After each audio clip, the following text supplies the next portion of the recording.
Ankleshwar industrial development society સંચાલિત શ્રી ગટ્ટુ વિદ્યાલયના ચિત્ર શિક્ષક પ્રકાશચંદ્ર ટેલરને ઇન્ફ્લુએન્સર બુક ઓફ વર્લ્ડ રેકોર્ડ્સમાં સ્થાન પ્રાપ્ત થયું છે। વડોદરાના ક્યુરેટર મેઘના Solanki art emotion group Vadodara દ્વારા આયોજિત ઇન્ફ્લુએન્સર બુક ઓફ વર્લ્ડ રેકોર્ડ્સમાં ગુજરાત અને ગુજરાતના બહારના કુલ 31 ચિત્રકારોએ ભાગ લીધો હતો। ભારતના હેરિટેજ વિષય પર ચિત્ર બનાવવા માટે અંકલેશ્વરના શ્રી ગટ્ટુ વિદ્યાલયના ચિત્ર શિક્ષક પ્રકાશચંદ્ર કે ટેલરે ઇન્ફ્લુએન્સર બુક ઓફ વર્લ્ડ રેકોર્ડ્સનો એવોર્ડ પ્રાપ્ત કર્યો છે। વડોદરાની પ્રખ્યાત P N Gadgil art gallery Alkapuri Vadodara મુકામે ડોક્ટર રેશા પટેલ ના હસ્તે તેમને એવોર્ડ, સન્માનપત્ર અને મેડલથી સન્માનિત કરવામાં આવ્યા। આ બુક ઓફ વર્લ્ડ રેકોર્ડમાં અંકલેશ્વરના ચિત્ર શિક્ષકોને સ્થાન મળ્યું એ અંકલેશ્વર, ભરૂચ જિલ્લા અને ગુજરાત રાજ્ય માટે ગર્વની વાત છે। આ ચિત્રકારે અગાઉ પણ રાજ્ય અને રાષ્ટ્ર કક્ષાએ ઘણા સન્માન અને એવોર્ડ પ્રાપ્ત કર્યા છે। આ સન્માનથી તેમની યશ કલગીમાં એક વધુ સોનેરી પીછું ઉમેરાયું છે। ત્યારે શાળા પરિવારે આ એવોર્ડ બદલ પ્રકાશચંદ્ર ટેલર ખૂબ ખૂબ શુભેચ્છાઓ અને અભિનંદન પાઠવ્યા હતા।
અત્યાર સુધીની અંદર મેં ઘણા બધા પેઇન્ટિંગ્સ બનાવ્યા છે, ઘણા બધા એક્ઝિબિશન કર્યા છે। આપણા ભારતની નામી આર્ટ ગેલેરી જહાંગીર આર્ટ ગેલેરીમાં પણ મને 2 વાર પ્રદર્શન કરવાની તક મળી છે। એ ઉપરાંત દિલ્હી, બરોડા, સુરત, અમદાવાદ ઘણી બધી જગ્યાએ મેં ચિત્ર પ્રદર્શનો કર્યા છે અને મારા ચિત્ર વિષયમાં રિયાલિસ્ટિક અને સ્પિરિચ્યુઆલિટી છે। અત્યારે 21 તારીખે મને ઇન્ફ્લુએન્સર બુક ઓફ વર્લ્ડ રેકોર્ડમાં સ્થાન મળ્યું છે।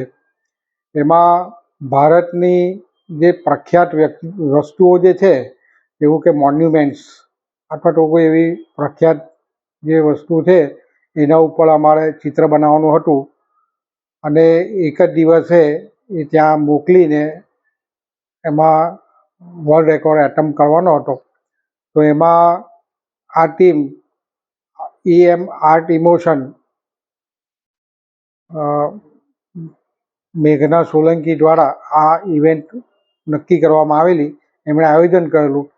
એમાં 31 આર્ટિસ્ટોએ ભાગ લીધો અને ભારતના જુદા જુદા જે પ્રખ્યાત મોન્યુમેન્ટ્સ છે, જે હેરિટેજ છે, એના બધાએ ચિત્રો બનાવ્યા અને મોકલ્યા અને આવું આ પહેલાં કોઈએ બનાવ્યું ન હતું।